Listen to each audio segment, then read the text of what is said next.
Okay, so as promised, I'm making this video to let you know how to include the subtitles or the caption when we are playing the videos on YouTube, and also to auto-generate the Chinese or any other language that you wanted. Let me just share screen now.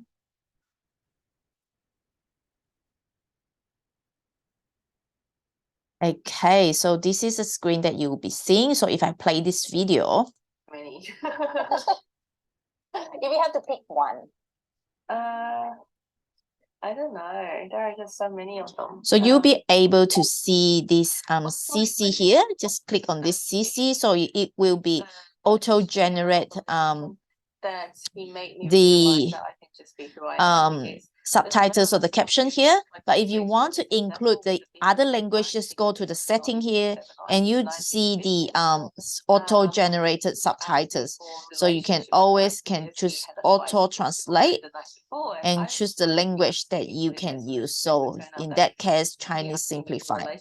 So it will come out as the Mandarin translated. That's how easy it is. So instead of me putting the subtitles, this is how you can change the subtitles or the translation. Wow, first of all, one thing led to another, which is something I never thought was possible. And second of all, I always felt